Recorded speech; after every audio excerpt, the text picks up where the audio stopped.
Dos.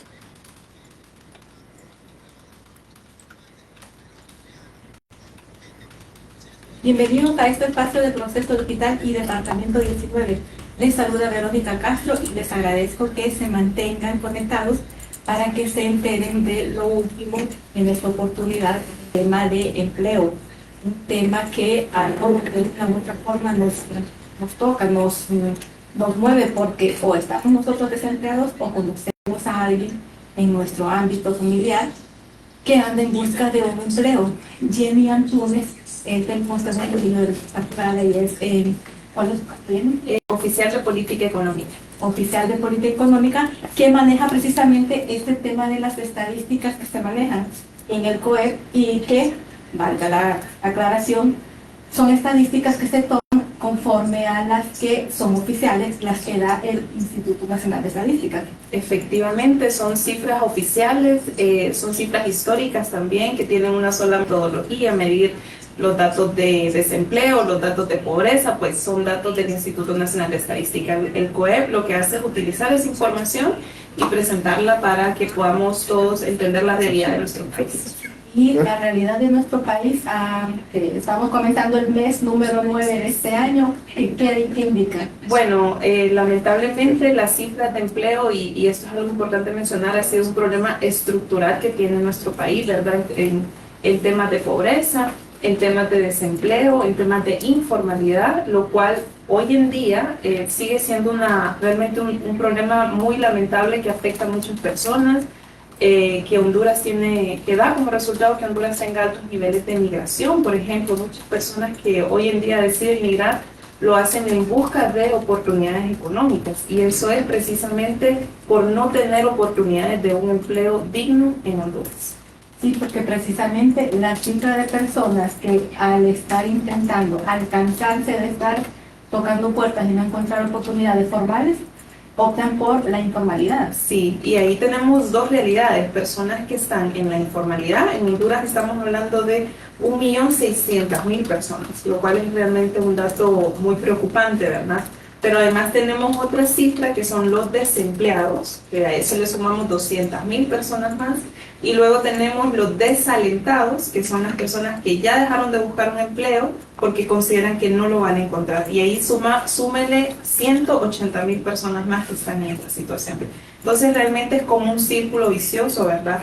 Las personas que no encuentran empleo, pues en algún momento van a ser desalentados si pasan más de 6 meses sin encontrar un empleo, y posteriormente a eso, si no encuentran un empleo, pueden pasar a la informalidad, que en este momento suma 1.600.000 personas, o bien personas que en su defecto van a tener que emigrar por buscar oportunidades. Y a esta cifra global, tomando en cuenta desalentados, desempleados, ¿qué número se maneja? ¿Es el mismo del año pasado? ¿Cuál es? No, realmente pues las cifras nos indican que se ha venido incrementando. Nosotros contabilizamos el total como personas que están en problemas de empleo. Entonces aquí sumamos los desempleados, sumamos las personas que trabajan en informalidad, que actualmente se le conoce como subocupación por insuficiencia de ingresos o por insuficiencia de horas de trabajo. Digamos que es un término muy técnico para definir las personas que trabajan en informalidad, personas que están en la calle, por ejemplo, vendiendo cosas así al día. Pero también sumamos las personas que están desalentadas, y todo ese conjunto de personas hoy en día suman más de 2 millones de personas con problemas de empleo. Y también es interesante cuando lo vemos por género, ¿verdad? ¿Dónde están las mujeres y los hombres en esta realidad? Y vemos que las mujeres lamentablemente pues son las que se ven afectadas. Y pasa lo mismo con este fenómeno de los que ni estudian ni trabajan, que también llegarían a formar parte de las personas que están en edad productiva pero que no están laborando. Sí, y ese es otro indicador también. Nosotros, y de acuerdo también a las estadísticas del Instituto Nacional de Estadística, el INE, sabemos que en Honduras suma más de 957.000 jóvenes que están en edad productiva. Esto es decir, jóvenes que están entre los 15 y los 30 años. Son jóvenes que no estudian ni trabajan, no están insertos en ninguna actividad productiva. Del total de jóvenes que hay en Honduras, estos representan el 30%, es decir, 1 de cada 3 jóvenes están sin actividad productiva. Entonces, y aquí también nuevamente el tema de género, ¿verdad? Son el 72%, que son aproximadamente 600.000 jóvenes, mujeres jóvenes, están en esta edad, sin estudiar, sin trabajar, sin una oportunidad.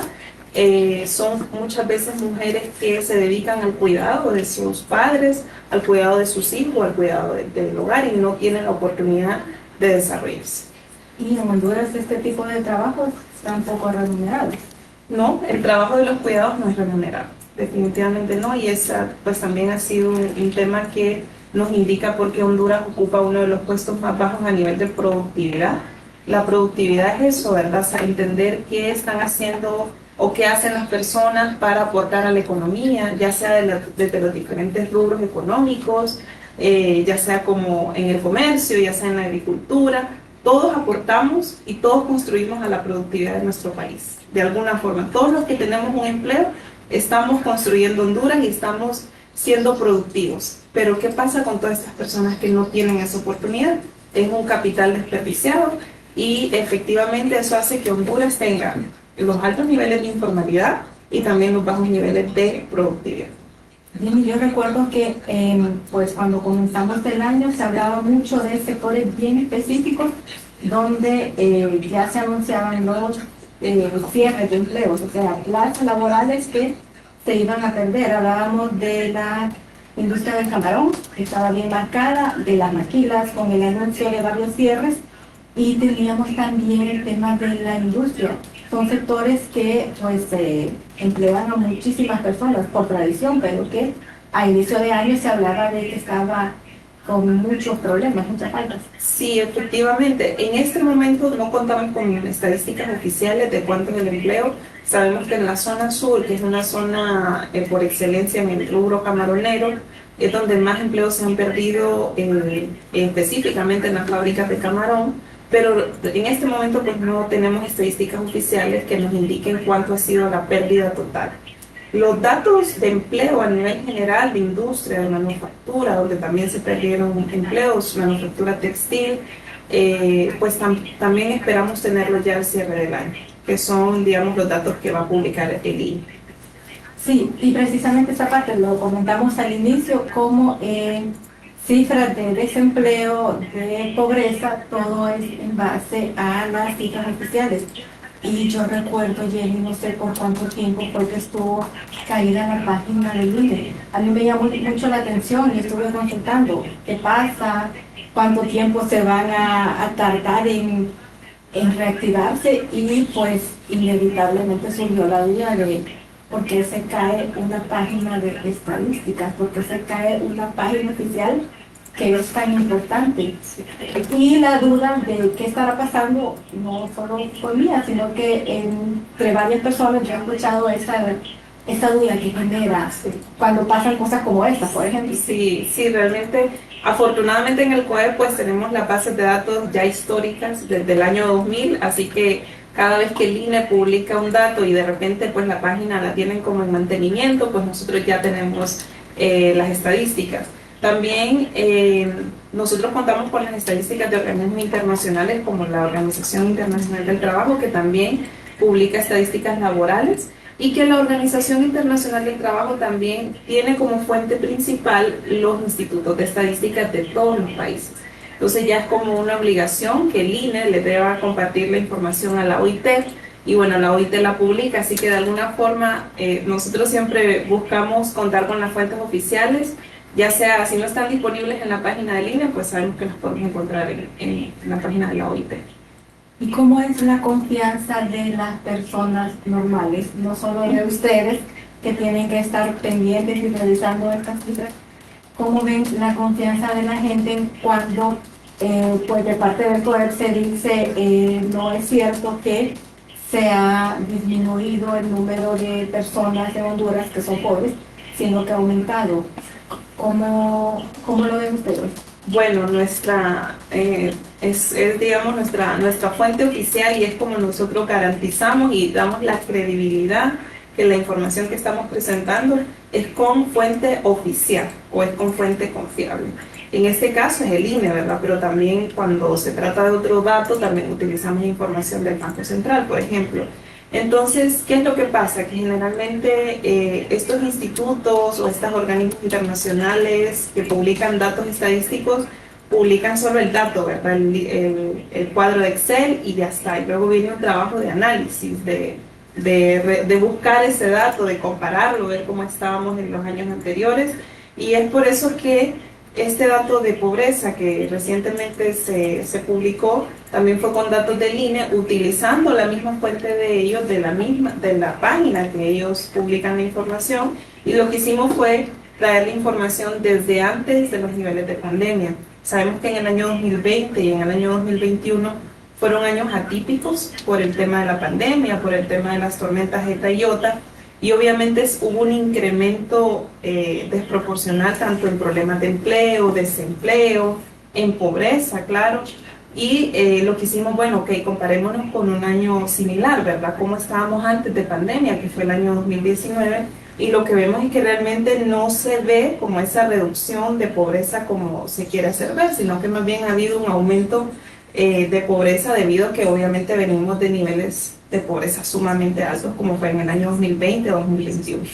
Así que sí, efectivamente, y una cosa es también medir el porcentaje de hogares en nivel de pobreza y otra es las personas que viven en hogares en pobreza.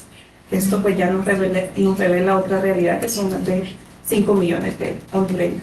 Entonces, cuando escuchamos a un funcionario diciendo hay más de 10 millones y sacamos el 10%, no es así de simple, considerando además de que 10 millones, pero es la población total, tomando en cuenta la gente que está fuera del país, pero que está registrada acá. Sí, exactamente, correcto, sí, no es, digamos, no es una forma correcta de poder presentar el dato o de presentar la realidad.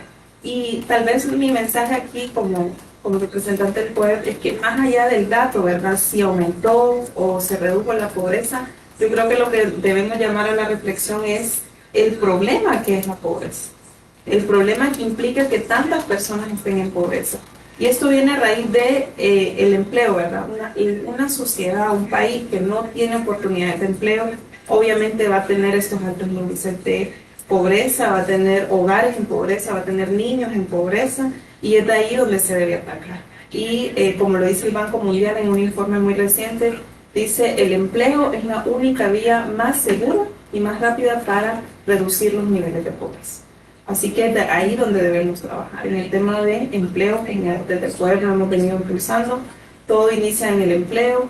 Si una persona tiene empleo digno, va a poder tener acceso a seguridad social, va a poder contribuir a su comunidad, les da un sentido de dignidad a las personas, tener un empleo digno, pueden contribuir a través del pago de impuestos también, podemos crear una sociedad un poco más sostenible también, o sea, realmente todo puede surgir desde el empleo y el empleo formal.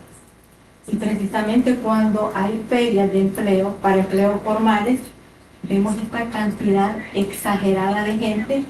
La gran mayoría sí es joven, pero también vemos personas que ya pasan de los 30, de los 40, que en realidad en nuestro país ya son personas que no tienen tanta oportunidad como algún joven.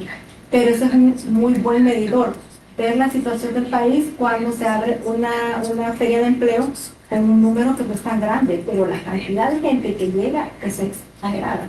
Sí, esa es una realidad que hemos visto tanto en las ferias que hace el COER como en las ferias de empleo que hace la Cámara de Comercio, y llegan muchísimos jóvenes, muchísimas personas de distintas edades, pero aquí hay un tema muy importante y es ver, digamos, cuál es el tipo de oferta que yo como trabajador puedo dar a la empresa, ¿verdad?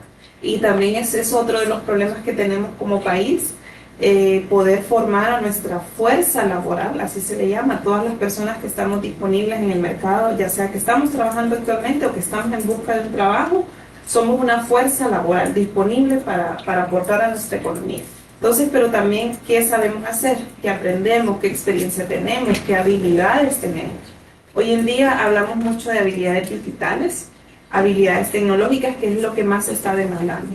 Y muy probablemente esos jóvenes que están ingresando al mercado laboral sí tienen esa oportunidad, sí tienen esos conocimientos. Algunos no, muchos de los jóvenes sabemos que cuentan con educación secundaria y ahí, hasta ahí llego. De hecho, aquí me gustaría aprovechar a mencionar un dato muy importante que sacó el Instituto de Investigaciones Económicas y Sociales de la universidad, donde sacaba el desempleo de acuerdo al grado educativo. Y entonces mirábamos que las personas que están más desempleadas o donde hay más personas desempleadas son las personas que han alcanzado, digamos, un nivel educativo un poco más alto, ya llegaron a secundaria, empieza a reducirse ese desempleo si las personas ya cuentan con educación universitaria. Y eso también nos da un reflejo de cómo está nuestra sociedad en este momento, de esas personas que están buscando un empleo, qué formación tienen, si solo tienen formación primaria, si solo tienen formación secundaria, y también eso va a incidir en la oportunidad de empleo que puedan encontrar. Ustedes tienen un portal precisamente para el tema del empleo. ¿Qué tanta demanda se ve en ese portal? ¿Qué refleja? Bueno, lo que vemos en este momento es que tenemos aproximadamente 300 empresas que están buscando personal y hay aproximadamente 800 plazas disponibles. Ese es como el rango en el que el portal de empleo se mantiene, entre 800 a 1000 plazas disponibles.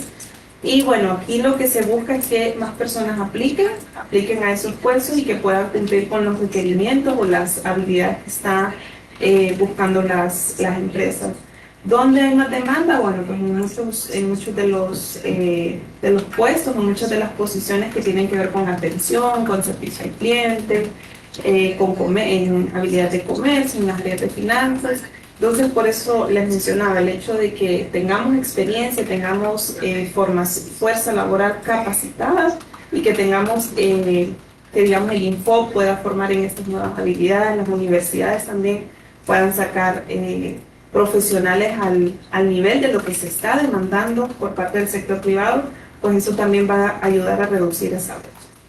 Con el tema de los cursos, yo recuerdo que usted decía que a nivel de Centroamérica, Honduras tenía muy personas capacitadas. ¿Esto se mantiene? ¿Sigue siendo así? Sí, de hecho, sabemos que Honduras es uno de los países que tiene mejor nivel de inglés para poder trabajar en los call centers. Y eso obviamente es un incentivo para los jóvenes que están disponibles para trabajar. Pero bueno, ese yo creo que sabemos que es un subsector de la economía más pequeño y que obviamente lo que necesitamos es atraer más inversiones, que vengan más empresas de este nivel para poder capacitar a los jóvenes y que los jóvenes puedan insertarse a trabajar, que ya tengan un nivel de inglés, ¿verdad?, básico y que ya puedan empezar a trabajar en estos call centers. Aunque precisamente este sector es el que necesita legislación que permita poder seguir estudiando y poder trabajar. Hablamos de leyes que en el Congreso están ni siquiera avanzan. Sí, ese es un tema muy importante porque acá se derogó en Honduras la ley de empleo por hora, que era una ventaja que teníamos como Honduras de poder darle oportunidad de empleo a jóvenes, a mujeres que podían trabajar tiempo parcial y luego poder dedicarse ya sea al cuidado del hogar o incluso poder estudiar. Pero bueno, se eliminó esa ley que teníamos, ese proyecto, y luego se propuso desde el poder también la ley de empleo parcial.